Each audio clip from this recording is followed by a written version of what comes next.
Last lecture में chapter number 3 से related हम बात कर रहे थे और उसमें हमने बेसिक थिंग्स जितनी भी थी ये सारे कंसेप्ट ऑलमोस्ट सबने डिस्कस कर लिए थे। अब एक कंसेप्ट उसमें और है कि क्या जब दो ऑब्जेक्ट एक पर्टिकुलर एंगल पर ट्रैवल करेंगे तो उस सिचुएशन में उनकी रिलेटिव वेलोसिटी के बीच क्या होगी। तो ये मैं अभी कंसेप्ट आपको अभी रोक के चलूंगा, कारण उसका ये है कि जब हम इसे पढ़ेंगे तो हम बेसिकली आगे की बात करेंगे कब की, जब चैप्टर नंबर 4 में जाएंगे। हम चैप्टर नंबर 4 में हम वेक्टर का एडिशन पढ़ेंगे। और वेक्टर का एडिशन पढ़ेंगे कैसे, कि जब दो वेक्टर के बीच में कोई ना कोई पर्टिकुलर एंगल हो। जब दो वेक्टर्स के बीच में क्या हो, कोई ना कोई पर्टिकुलर एंगल हो, तब हम उसका एडिशन कैलकुलेट करेंगे। तो उस कंसेप्ट को पढ़ने के बाद तब आपको relative velocity in two dimension का कंसेप्ट बताया जाएगा। ठीक है, तो फिलहाल मैं इस कंसेप्ट को यहीं रोकता हूँ। इसे हम चैप्टर 4 में थोड़ा टॉपिक पढ़ेंगे, उसके बाद फिर से डिस्कस करेंगे यहाँ पर, क्योंकि मैं अभी आपको समझा दूंगा लेकिन वो चीज़ें फिर आपको क्लियर नहीं होंगी।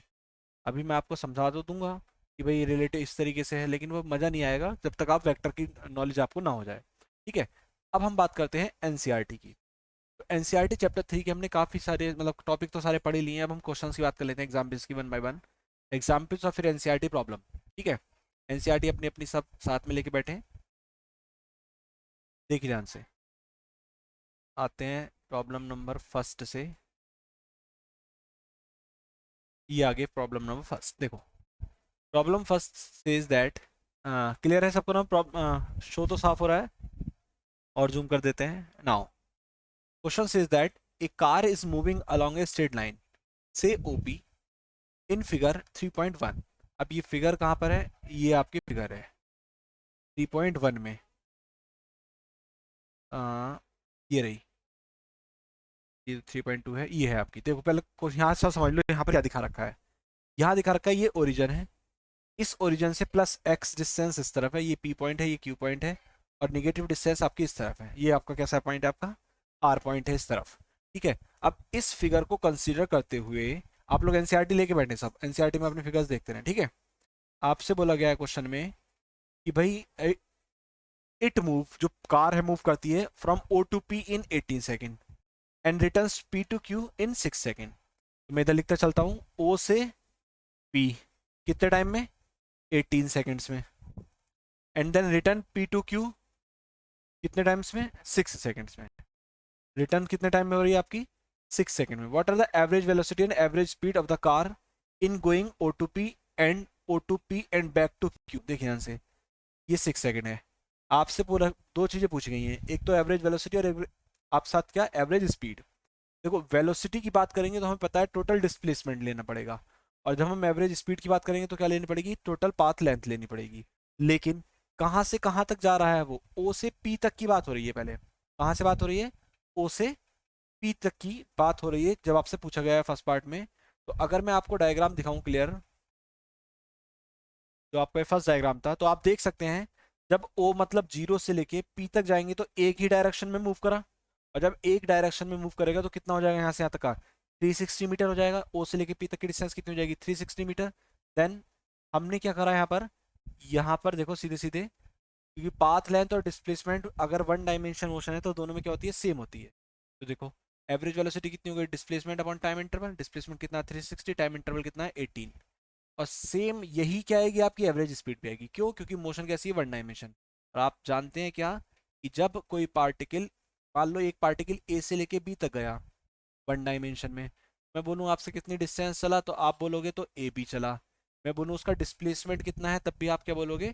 तो डिस्प्लेसमेंट भी कितना है आपका? ए बी है। क्यों बोलोगे आप ऐसा? क्योंकि ए से बी तक की जो मोशन है वो वन डायमेंशन मोशन है, और वन डायमेंशन मोशन में अगर कोई पार्टिकल चलता है तो उसका डिस्टेंस और डिस्प्लेसमेंट दोनों क्या होते हैं? बराबर होते हैं। ठीक है, आगे आते हैं क्वेश्चन में। अब सेकंड केस बोलता है क्या? From O to P and back to Q. O से पी और वापस कहाँ जाए? क्यू पर आ जाए। अब बहुत ध्यान से समझेंगे। देखिए मैं आपको डायग्राम समझाता हूँ, डायग्राम देखते ही आपको क्वेश्चन समझ में आ जाएगा। देखो ये है डायग्राम, क्या कह रहा है डायग्राम? एक सेकेंड। ओ से पी गए, ओ से लेके पी तक 360, बैक टू क्यू 360 में से इतना और जुड़ जाएगा। कितने? देखो इनका गैप देख लो कितने का है, 40 का गैप है, तो 40 का गैप यहाँ पे, 40 यहाँ पर और 40 यहाँ पर, तो 120 और है, हो जाएगा आपका। लेकिन सिचुएशन क्या है, दो चीजें हैं। जब आप एवरेज वेलोसिटी निकालोगे तो आप लोगे डिस्प्लेसमेंट, और जब आप एवरेज स्पीड निकालोगे तो क्या लोगे आप, टोटल पाथ लेंथ। तो हम यहाँ अगर क्वेश्चन को देखें, ओ से लेके पी तक की बात करें और पी से क्यू तक की बात करें, जब मैं बात करूंगा किसकी, जब मैं बात करूंगा एवरेज वेलोसिटी की, तो मैं डिस्प्लेसमेंट लूंगा। डिस्प्लेसमेंट में कहाँ से कहाँ तक लूंगा, केवल ओ से लेके क्यू तक का। और मैं ओ से लेके क्यू तक का डिस्प्लेसमेंट कितना है मेरे पास, 240। कितना है, 240। लेकिन जब मैं बात करूंगा स्पीड की, तो मैं कितना ऐड करूंगा, ओ से पी प्लस पी से क्यू निगेटिव डायरेक्शन में। तो उस सिचुएशन में क्या हो जाएगा, आप देख सकते हैं, ये देखिए ध्यान से, देखिए डिस्प्लेसमेंट तो कितना हो गया, 240 डिवाइड बाई, देखो डिस्प्लेसमेंट 240 है लेकिन टाइम तो 18 सेकंड तक पी तक जाने में लगे थे। क्या सिचुएशन है, मान लीजिए ओ यहाँ पर है, पी यहाँ पर है, ये ओ है, और बैक टू क्यू। ओ से पी तक जाने में कितना टाइम लग रहा है, 18 सेकंड, और पी से क्यू आने में कितना टाइम लग रहा है, 6 सेकंड। तो टोटल टाइम तो कितना हो गया, 18 प्लस 6। लेकिन जो डिस्प्लेसमेंट है वो कहाँ से कहाँ तक है, ओ से क्यू तक तो केवल क्या है, डिस्प्लेसमेंट है। क्या है, डिस्प्लेसमेंट। तो जब आप एवरेज वेलोसिटी निकालोगे, एवरेज वेलोसिटी, उस सिचुएशन में क्या कह दोगे आप, भाई डिस्प्लेसमेंट और डिवाइडेड बाई क्या, 18 प्लस 6, 18 प्लस 6। और जब आप निकालोगे क्या, एवरेज स्पीड, क्या कैलकुलेट करेंगे आप, एवरेज स्पीड, उस सिचुएशन में क्या बोलेंगे आप, टोटल पाथ लेंथ। और पाथ लेंथ कितनी है आपकी, ओ से पी प्लस पी से क्यू, और डिवाइड बाई टाइम 18 प्लस। बात समझ में आई सबको, बोलिए जल्दी से, सबको क्लियर है, ठीक है, ओके। नाउ अगली प्रॉब्लम पे आते हैं, देखिए एग्जाम्पल नंबर 3.2। यकीन मानिए एग्जाम्पल नंबर 3.2 आपके यहाँ पेपर में पूछा जाता है डायरेक्ट भाई। तो सबसे ज़्यादा इस एग्जाम्पल को देते हैं आपके एग्जाम पर्पज से, और ऐसे एग्जाम्पल आपने बहुत सारे, मैंने आपको ऐसे क्वेश्चन सॉल्व करा दिए, आप बहुत आसानी से इसे कर भी सकते हैं। देखिए ध्यान से, क्वेश्चन कहता है the position of an object moving along X axis given by X equal to A plus B T square. मैं इसे यहाँ पे ले आता हूँ, क्वेश्चन से कर देते हैं हम क्लियर। ठीक है, क्वेश्चन में गिवन है X equal to A plus B T square. ये गिवन है, एक्स क्या पूछा है, A 8.5 metre, B 2.5 metre per second square. A तो है आपका 8.5 मीटर, बी कितना है आपका 2.5 मीटर पर सेकंड स्क्वायर। ठीक है, आपसे बोला गया है and T is the measure in time seconds, what is velocity at T बराबर 0 एंड टी बराबर 2 सेकंड। बराबर 0 पर और टी बराबर 2 सेकंड्स पर वेलोसिटी फाइंड करनी है। आपको क्या फाइंड करना है, वेलोसिटी फाइंड करनी है। कब कब, एक तो टी बराबर 0 सेकंड पर, और एक टी बराबर कहाँ पर, 2 सेकंड पर। ठीक है, फिर उसके बाद में क्या बोला गया है, व्हाट इज इट्स वेलोसिटी, ये हो गया। फिर बोला गया what is the average velocity between T बराबर 2 सेकंड एंड टी बराबर 4 सेकंड। आपसे बोला गया एवरेज वेलोसिटी कब कब, बिटवीन टी बराबर 2 सेकंड टू टी बराबर 4 सेकंड। 2 सेकंड और 4 सेकंड के बीच में क्या पूछी गई आपसे, एवरेज वेलोसिटी पूछी गई। ठीक है, क्वेश्चन सबको समझ में आ गया। या आपको डिस्प्लेसमेंट या कह सकते हैं, पोजीशन कह सकते हैं, वो गिवन है। आपको ए और बी की वैल्यू पता है, आपसे पहले वेलोसिटी पूछी गई। सबसे पहले वेलोसिटी कब पूछी गई है, टी बराबर 0 सेकंड पर और टी बराबर 2 सेकंड। फिर आपसे एवरेज वेलोसिटी पूछी गई है टी बराबर 2 सेकंड और टी बराबर 4 सेकंड के बीच में। ठीक है, अब ये क्वेश्चन होगा कैसे, देखो ध्यान से, बहुत ध्यान समझेंगे। अच्छा एक बात बताओ, अगर आपको एक्स पता है तो आप वेलोसिटी निकाल सकते हैं। वेलोसिटी कितनी हो जाएगी, D X upon D T. Velocity कितनी हो जाएगी, D X upon D T. आप लोग इसका डिफरेंशिएशन कर सकते हैं टी के रेस्पेक्ट में, बताइए जल्दी से, बोलो जल्दी से, D upon D T. X की जगह कितना आ जाएगा, A plus B T square. Differentiation हो जाएगा इसका, करके बताओ जल्दी से आंसर कितना आ रहा है डिफरेंशिएशन का इसका। ए कांस्टेंट है 0, बी डिफरेंशिएशन से बाहर आ जाएगा, टी की पावर 2 का होगा बस केवल। बताओ कोई बच्चा, बताओ जल्दी से,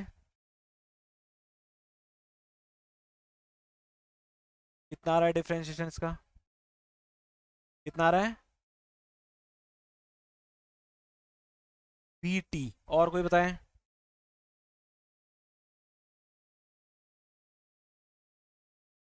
और कोई बताओ।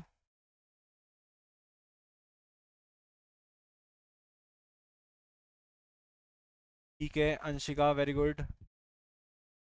देखो भाई ध्यान से, हमने आपको बताया था जब भी ऐसी सिचुएशन बने आप इसके एंटर करा दो ऑपरेटर के अंदर।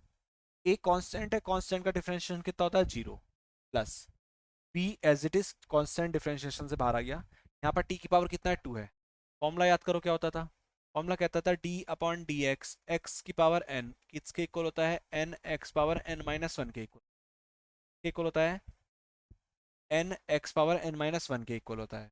देखो एक्स की पावर की जगह क्या है, यहाँ पे टी की पावर टू है और टी के रेस्पेक्ट में है, तो कितना हो जाएगा, टू टी की पावर टू माइनस वन, तो कितना आ जाएगा सॉल्व करके, टू बी टी आ जाएगा, टू बी टी। इतनी बात सबको समझ में आई, तो ये क्या आ गई आपकी वेलोसिटी आ गई, आ गई आपकी ये वेलोसिटी।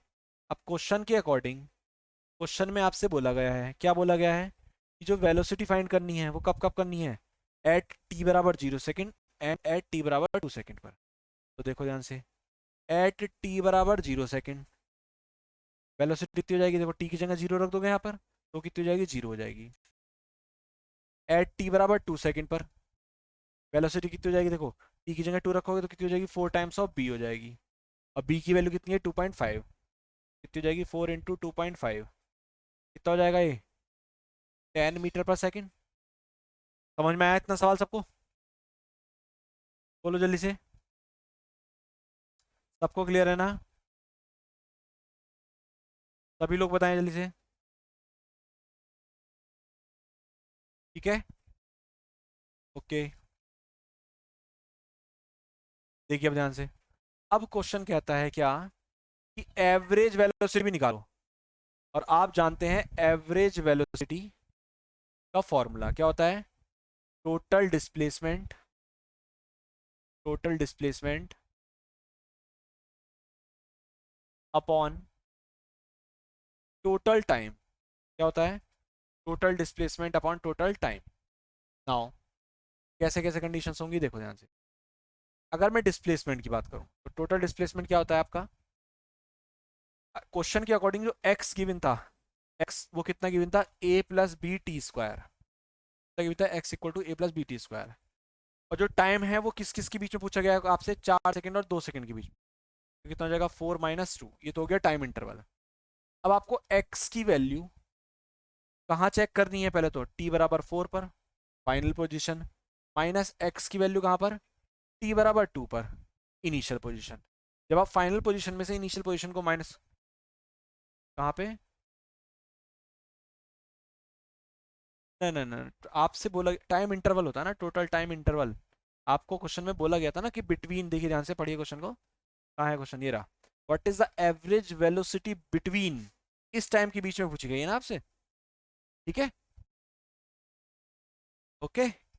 नाउ इधर आ जाइए, देखिए ध्यान से, तो हमें क्या करना है बेसिकली, डिस्प्लेसमेंट एक्स की वैल्यू टी बराबर 4 सेकेंड पर, देखो ध्यान से कैसे निकलेगी, कुछ नहीं करना आपको, ये रहा आपके पास एक्स, इसकी जगह टी की जगह 4 रख दो, तो A as it is plus B as it is, T की पावर टी की जगह 4 रखोगे तो 4 4 से कितना हो जाएंगे, 16, 16 बी माइनस टी बराबर 2 रख दो, ए एज इट इज, 2 का पावर 2 दैट इज 4, ये कितना हो जाएगा, 4 बी, और डिवाइडेड बाई कितना हो जाएगा, 4 - 2 2। जब मैं इस ब्रैकेट को ओपन करूंगा तो कितना हो जाएगा, A plus 16 B minus A minus 4 B, ए से ए कैंसिल हो जाएगा, डिवाइड बाई 2, 16 - 4 कितना हो जाएगा, 12 बी, और ये 12 बी बाई कितना हो जाएगा, 2 हो जाएगा, that is equal to 6 B. और 6 की वैल्यू कितनी आई आपकी, 2.5 है। तो इस बार कितना आ जाएगा, सॉल्व करके बताओ जरा जल्दी से, बोलो जल्दी से, 15 मीटर पर, ठीक है, क्लियर है सबको इतना, समझ में आया सवाल ये बहुत इंपॉर्टेंट सवाल है ये पेपर में पूछा जाता है। तो आपने क्या करा देख लीजिए, सिंपल, जब भी ऐसा सवाल हो, एक्स इस पे डिपेंडेंसी हो, ए बी सी इस तरीके से गिवन हो, तो आप ऐसे ही सॉल्व करना है, ठीक है। अब आते हैं हम अगले सवाल की तरफ, क्वेश्चन नंबर 3 की जब मैं बात करता हूं तो वो हमने शायद क्वेश्चन सॉल्व कर रखा है 3 देखते हैं क्या है। 3.3 कहता है obtain equation of motion for constant acceleration using method of calculus. तो मैंने आपको कैलकुलस मेथड से इक्वेशन ऑफ मोशन प्रूफ कराई है, ठीक है, हो रखी है ना सबकी। तो ये एग्जाम्पल नंबर 3.3 वही है जो आपने कर रखा है, ठीक है। अब आते हैं इस वाले सवाल पर, देखो तो ये क्वेश्चन है क्वेश्चन नंबर 4। अब मैं इस क्वेश्चन को बताने से पहले आपको एक चीज बताता हूँ, आप उसे नोट करेंगे क्योंकि वो कॉपी में नहीं है। सभी लोग कॉपी पेन उठा लें और इसे नोट करते चलेंगे जो मैं बता रहा हूँ। देखो, motion in a straight line की बात करें हम, बहुत ध्यान से समझना जो कंसेप्ट मैं बताने वाला हूँ। तो डिपेंडेंसी होती है केवल किसकी, दो चीजों की। या तो क्वेश्चन में एक्सेलेरेशन होगा कांस्टेंट, किसी भी न्यूमेरिकल प्रॉब्लम में या तो एक्सेलेरेशन क्या होगा, कांस्टेंट होगा। अभी कांस्टेंट एक्सेलेरेशन का क्या मतलब है, कांस्टेंट एक्सेलेरेशन का मतलब है कि भाई एक्सेलेरेशन कैसा होना चाहिए, एग्जांपल लिख देता हूं मैं यहाँ पर, कि एक्सेलेरेशन कैसा हो, 2 मीटर पर सेकेंड स्क्वायर हो, 3 मीटर पर सेकेंड स्क्वायर हो, या भी कोई भी और न्यूमेरिकल नंबर हो, क्या हो वो एक्सेलेरेशन क्या कहलाता है, कांस्टेंट एक्सेलेरेशन। और या फिर आपका मोशन जब होती है पार्टिकल की तो एक्सेलेरेशन होता है आपका वेरिएबल। क्या होता है एक्सेलेरेशन, वेरिएबल होता है। इस चार्ट को बहुत ध्यान से समझ लेंगे, क्योंकि अगर ये चार्ट समझ में आ गया तो आपको मोशन से रिलेटेड किसी भी न्यूमेरिकल को करने में, चाहे वो आपका ग्राउंड लेवल का हो, चाहे वो टॉप लेवल का हो, कंपटीशन हो, नॉर्मल एक्स का हो, आपका हर तरीके का न्यूमेरिकल आप बहुत आसानी से सॉल्व कर सकते हैं। बशर्ते आपको ये ग्राफ समझ में आ जाए कि कब क्या करना है हमें। देखो ध्यान से, क्योंकि मैंने आपको क्वेश्चन करा दिया, उसकी बेस पर बता रहा हूँ। एक्सलेशन जब भी कांस्टेंट हो, बहुत ध्यान ध्यान से सुनेंगे। एक्सलेशन, अगर मान लिया आपने क्वेश्चन क्वेश्चन पढ़ा और क्वेश्चन पढ़ते हुए आपको उसमें दिख गया कि कोई पार्टिकल है, कोई कार है, कोई बाइक है, कुछ भी हो सकता है, वो 3 मीटर पर सेकेंड स्क्वायर या 3 metre per second, 2 metre per second, या इस तरीके से, या 3 metre per second square, acceleration जो है उसका इस तरीके से है कांस्टेंट, तो उस क्वेश्चन का सॉल्यूशन केवल और केवल इक्वेशन ऑफ मोशन ही कर सकती है। v बराबर u plus A T, S बराबर U T plus half A T square, and then V square equal to कितना, यू स्क्वायर प्लस 2as। अब फोर्थ इक्वेशन याद है किसी को, एस एन इक्वल्स टू क्या होती है बोलो, यू प्लस a/2 और साथ साथ कितना 2n-1, राइट। यही होती है चार इक्वेशंस, ठीक है भाई। ओके, तो याद रखेंगे किसी भी क्वेश्चन में अगर एक्सेलेरेशन कांस्टेंट गिवन है तो आपको कुछ नहीं करना, उस क्वेश्चन में जो जो डाटा गिवन है उस डाटा को पहले लिखो, और डाटा लिखने के बाद में आप इन इक्वेशन में से कोई सी भी इक्वेशन जो वहां पर यूज हो रही है उसे अप्लाई करो और आंसर फाइंड कर लो, ठीक है। लेकिन जब एक्सेलेरेशन क्या होगा, आपका वेरिएबल होगा, यहाँ आता है क्या होगा, एक्सेलेरेशन वेरिएबल कैसे हो सकता है कि जो एक्सेलेरेशन है वो फंक्शन ऑफ वेलोसिटी हो। एक्सेलेरेशन किसका फंक्शन हो, वेलोसिटी का। हो सकता है वो एक्सेलेरेशन जो है वो फंक्शन ऑफ टाइम हो, टाइम का फंक्शन हो। और हो सकता है कि वो जो एक्सेलेरेशन है वो फंक्शन ऑफ पोजीशन हो। अब किसी के मन में आता है कि हमने तीन चीज़ों का ही फंक्शन क्यों लिया, इसके अलावा हमने फंक्शन क्यों नहीं लिया, तो मैं आपको क्लियर कर देता हूँ क्या। देखो ध्यान से, यहाँ पे बताता हूँ, तब आते हैं यहाँ पर। हम जानते हैं एक्सेलेरेशन क्या होता है, change in velocity with respect to time. इसका मतलब एक्सेलेरेशन वेलोसिटी पे डिपेंड है, टाइम पे डिपेंड है। लेकिन वहीं हम ये भी जानते हैं कि जो वेलोसिटी होती है वो क्या होती है, change in position with respect to time, ये वेलोसिटी होती है। इसका मतलब जब एक्सेलेरेशन को डबल डेरिवेटिव में लिखता हूँ तो कैसे लिख देता हूँ, d2x अपॉन dt2। तो देखो एक्सेलेरेशन जो है वेलोसिटी का भी फंक्शन हो गया, टाइम का भी फंक्शन हो गया, साथ साथ पोजीशन का भी फंक्शन हो गया। इसलिए मैंने यहाँ पर तीन चीज़ों के फंक्शन दिखाए, ये function of velocity, function of time और फंक्शन ऑफ एक्स, ठीक है। नाउ अब कंसेप्ट कहता है क्या, कि जब भी ऐसी सिचुएशन आए, किसी क्वेश्चन में गिवन हो जाए, अभी मैं इसके एग्जांपल्स बताऊंगा, तो उस सिचुएशन में आपको डेफिनेशन यूज करनी है। क्या यूज करनी है, यूज डेफिनेशन, यूज डेफिनेशन। अब डेफिनेशन क्या कहती है, डेफिनेशन कहती है acceleration equals to change in velocity with respect to time equal to function of velocity. Definition क्या कहती है, acceleration equals to change in velocity with respect to time is equal to function of time. और definition ही कहती है change in velocity with respect to time equal to function of x.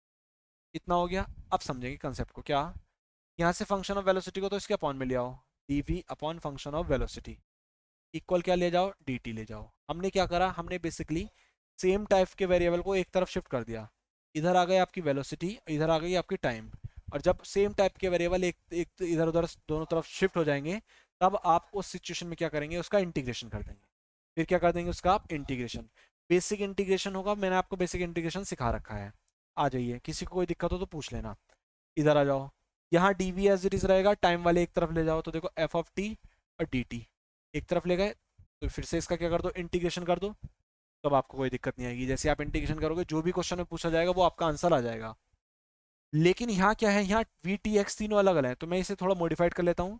कैसे modified कर लेता हूँ, एक काम करते हैं, इसमें मैं डी एक्स से मल्टीप्लाई और डी एक्स से डिवाइड कर देता हूँ। तो मैंने डी एक्स से डिवाइड कर दिया और डी एक्स से क्या कर दिया, मल्टीप्लाई कर दिया।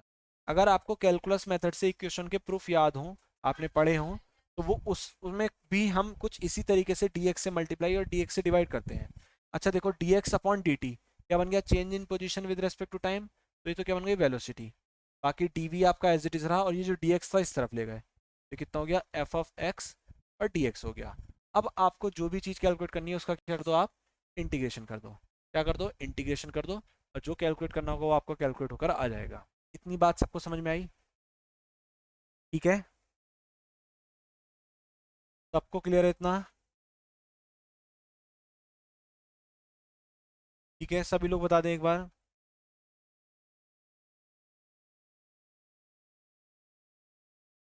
ठीक है, सबको क्लियर रहना है। Okay okay okay. तो मुद्दा ये है सिर्फ कि जब भी आपका एक्सेलेरेशन कांस्टेंट गिवन है तो आपको इक्वेशन ऑफ मोशन यूज करनी है, और जब भी आपका ये वेरिएबल गिवन है तब आपको क्या यूज करनी है, डेफिनेशन यूज करनी है। क्या यूज करनी है, आपको डेफिनेशन यूज करनी है। अब थोड़ा सा क्वेश्चन को थोड़ा सा और मॉडिफाइड करते हैं। ये चार्ट सबने बना लिया, स्क्रीनशॉट ले लो चाहे, और चाहे से बना लो। सबने बना लिया ना ये? ओके, चलिए देखिए ध्यान से, अब आगे बढ़ते हैं इसमें। अगर मैं इसमें थोड़ा सा और आगे बढ़ूं और मैं आपसे कहूं कि भाई जरूरी थोड़ा ना एक्सेलेरेशन ही वेरिएबल हो सकता है किसी क्वेश्चन में वेलोसिटी वेरिएबल हो, किसी क्वेश्चन में क्या हो, वेलोसिटी वेरिएबल हो। अब सोचो, अगर वेलोसिटी वेरिएबल है तो किसका फंक्शन हो सकती है, वेलोसिटी हो सकती है तो टाइम का फंक्शन हो सकती है, और या फिर वो वेलोसिटी किसका फंक्शन हो सकती है, पोजीशन का फंक्शन हो सकती है। किसका फंक्शन हो सकती है, पोजीशन का, क्योंकि आप जानते हैं क्या कि v इज इक्वल टू क्या होता है, D X upon D T, right. और जब भी ऐसा हो, फिर से जब भी वेरिएबल हो तभी क्या यूज करनी है, आपको डेफिनेशन यूज करनी है। फिर से क्या यूज करनी है, आपको डेफिनेशन। और आप वेलोसिटी की डेफिनेशन बहुत अच्छे से जानते हैं, क्या होती है, change in position with respect to time, equal to किसके यहाँ पर, फंक्शन ऑफ टाइम के। ऐसे यहाँ पे यूज कर लेंगे, change in position with respect to time equal to किसके, फंक्शन ऑफ टाइम के, फंक्शन ऑफ पोजीशन के। फिर से सेपरेट कर लो, टाइम वाले एक तरफ, पोजीशन वाले एक तरफ, तो D X is equal to कितना आ गया, फंक्शन ऑफ टाइम, और साथ साथ कितना, डी टी। दोनों तरफ का क्या कर देंगे हम कैलकुलेट करने के लिए, इंटीग्रेशन। ऐसे ही यहाँ पर D X upon function of X आ गया, इज इक्वल टू कितना हो गया आपका, डी टी। फिर से हम क्या कर देंगे, दोनों तरफ का इंटीग्रेशन कर देंगे। बात समझ में आई इतनी? ठीक है, क्लियर है ना सबको? नाउ, अब ये तो हो गया आपका कब, जब कोई एक बड़ा फंक्शन, जैसे बड़ा फंक्शन एक्सलेशन था, वो छोटे फंक्शन वेलोसिटी और पोजीशन का हो गया। ऐसी वेलोसिटी, पोजीशन और टाइम की हो गई। लेकिन खाली पोजीशन किसका फंक्शन हो सकता है, खाली पोजीशन तो केवल टाइम का ही फंक्शन हो सकता है। खाली पोजीशन किसका फंक्शन हो सकता है, टाइम का। अच्छा देखो, अगर मैं आपसे कहूँ, वापिस आते हैं थोड़ा सा क्वेश्चन, यहाँ एक्सलेशन का फंक्शन था, तो यहाँ इंटीग्रेशन करके वेलोसिटी मिल गई, वेलोसिटी मिल गई और वेलोसिटी मिल गई इंटीग्रेशन करके। यहाँ वेलोसिटी का फंक्शन था तो इंटीग्रेशन करके पोजीशन और पोजीशन दैट इज डिस्प्लेसमेंट मिल जाएगा। लेकिन यहाँ तो x किसका फंक्शन है, x ही फंक्शन है केवल टाइम का। और जब x फंक्शन टाइम का हो तो x से नीचे तो कुछ होता नहीं, क्योंकि तीन ही चीज पढ़ाई हमने, क्या, एक्सेलेशन, वेलोसिटी और पोजीशन। एक्सेलेशन वाले का इंटीग्रेशन कर दिया तो वेलोसिटी मिल गई थी, और वेलोसिटी वाले का रहा तो पोजीशन मिल गई। तो जब इंटीग्रेशन करने पर, और ध्यान से समझेंगे, इंटीग्रेशन करने पर नीचे आ रहे हैं, तो ऑब्वियसली डिफरेंशिएशन करने पर कहाँ जाएंगे हम, ऊपर जाएंगे, नहीं जाएंगे। हमने आपको बताया कि इंटीग्रेशन डिफरेंशिएशन रिवर्स होते हैं। तो जब भी एक्सेलेशन फंक्शन हो किसका, टाइम का, तो ऐसी सिचुएशन में हमसे पूछा जाएगा या तो वेलोसिटी या एक्सेलेशन।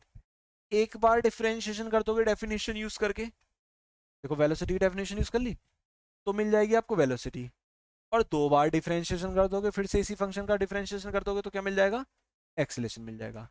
क्या ये बात सबको समझ में आई? बोलो जल्दी से, सभी को क्लियर है ना?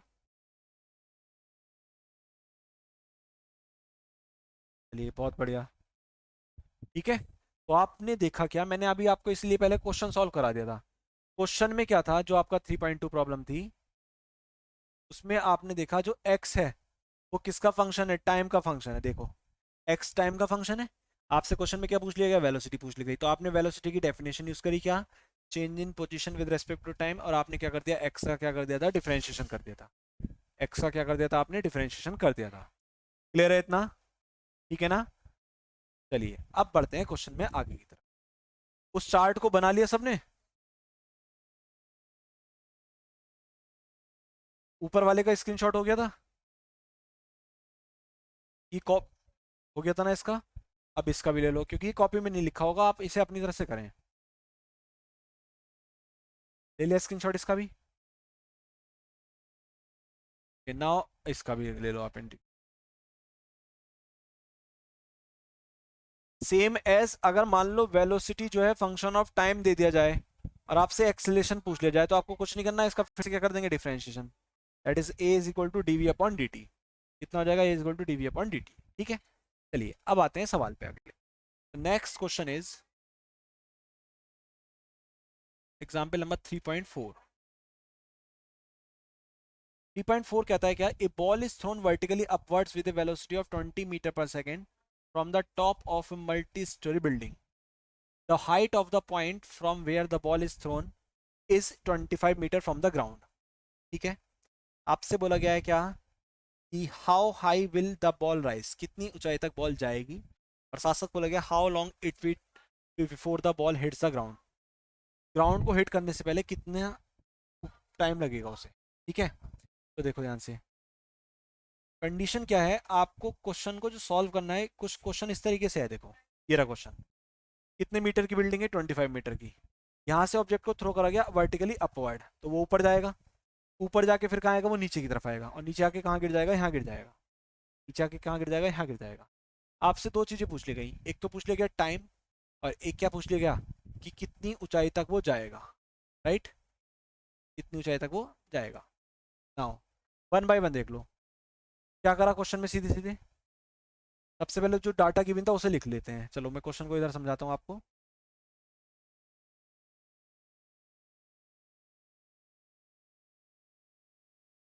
एक बिल्डिंग है, मान लीजिए ये बिल्डिंग है। ठीक है, इसकी फ्लोर से टॉप फ्लोर से एक ऑब्जेक्ट को थ्रो कर ऐसे, तो ऐसे जाएगा और ऐसे आके नीचे आके ऐसे गिर जाएगा। इस बिल्डिंग की जो हाइट है वो कितनी है, 20 मीटर। कितनी हाइट है, 20 मीटर। अब बहुत ध्यान समझेंगे कंसेप्ट को। और क्या क्या गिवन है, किस वेलोसिटी से थ्रो करा गया है, 20 मीटर पर सेकेंड से। तो जो उसकी इनिशियल वेलोसिटी है u, वो कितनी है, 20 मीटर पर सेकेंड। ठीक है, आपसे और क्या गिवन है, ऊपर की तरफ थ्रो करा गया है। देखो ध्यान से, यहाँ से ऊपर जाएगा, यहाँ से थ्रो करा गया u से, टॉप पॉइंट पर जाके वेलोसिटी, फाइनल वेलोसिटी, और टॉप पॉइंट वेलोसिटी कितनी हो जाएगी, जीरो।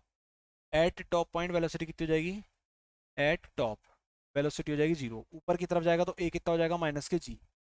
इतना हो गया। अब आपसे बोला गया सबसे पहले तो क्या, the height of from the point where the ball is thrown is 25 metre from the ground. अच्छा सॉरी, ये आपका जो क्वेश्चन में गिवन है 25 मीटर गिवन है।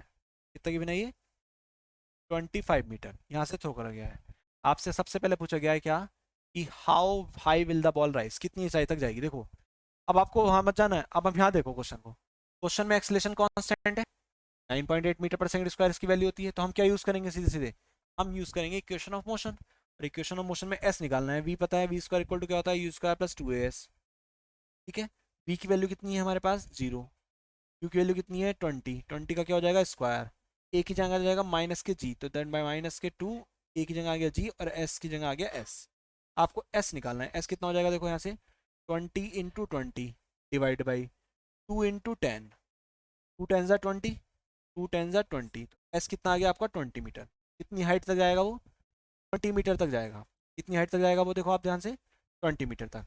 ठीक, अब आते हैं सेकेंड पार्ट पे। सेकेंड पार्ट कहता है how long will it take before the ball hits the ground. बहुत ध्यान से समझ लेना इस पार्ट को, देखो वहां से नहीं करते, मैं अपने तरीके से बताता हूँ। देखो आ 2 × g है ना, g की वैल्यू 10 रख दी हमने, सही है। इसे माइनस से इधर ले आओ, प्लस में हो जाएगा। देखो ऐसे 2gs इक्वल टू कितना हो जाएगा, 20 × 20, और ऐसे इक्वल टू कितना हो जाएगा, 2/2 इधर आ जाएगा। ठीक है, अब देखिए ध्यान से, अब थोड़ा सा और आगे बढ़ते हैं। जब मैं बढ़ता हूँ, इसने बोला कितना टाइम लगा इसे यहाँ से यहाँ तक आने में। अब जो मैं समझा रहा हूँ उसे बहुत ध्यान से समझना। एक पार्टिकल को मैंने, मान लीजिए ये ओरिजिन है मेरा, ओरिजिन मतलब इसके कोऑर्डिनेट कितने हैं, 0,0।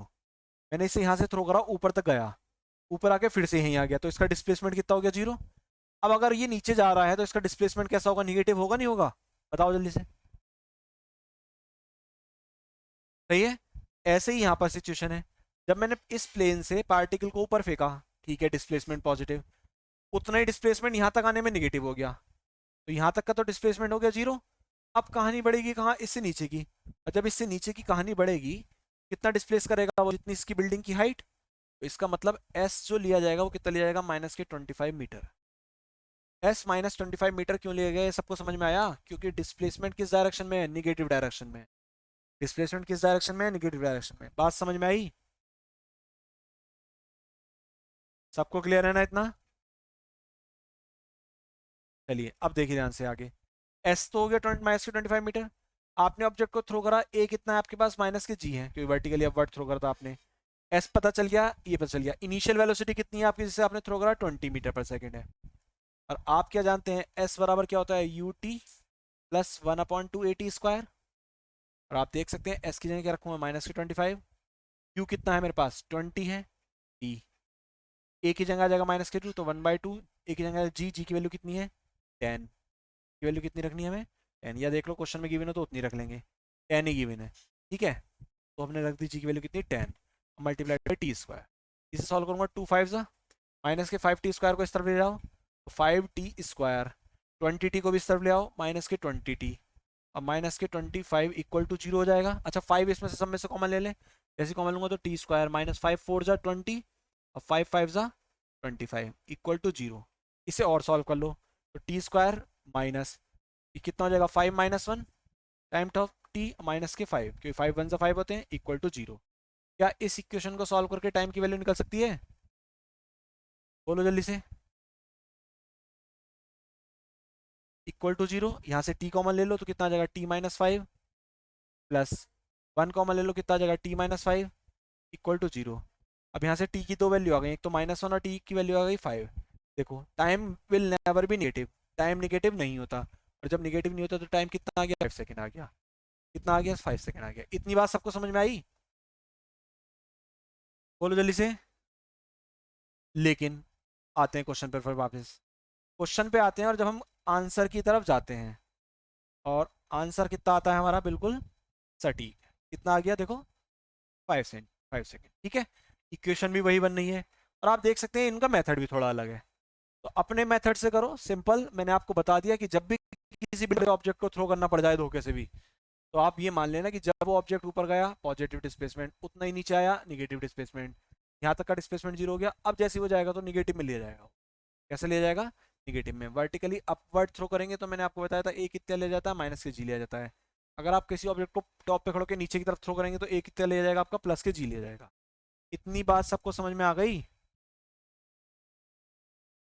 ठीक है, हाँ ऐसे सॉल्व करो जैसे मैंने बताया, सबसे आसान तरीका है ये इस क्वेश्चन को सॉल्व करने का। वरना आपको क्या करना पड़ता है, मैं आपको समझा देता हूँ। आप क्या करते, पहले तो आप यहाँ से लेके यहाँ तक का जाने का टाइम निकालते। उतना टाइम आप कहते कि यहाँ से यहाँ तक आने में भी लगा होगा। फिर यहाँ से यहाँ तक का निकालते, फिर तीनों टाइम को आप ऐड करते, तब आपका आंसर आता, जैसे आप 9th क्लास में करते थे। लेकिन अब आपको ऐसा नहीं करना है, अब आपको कैसा करना है, कुछ इस तरीके से। क्लियर है कंसेप्ट सबको? ठीक है,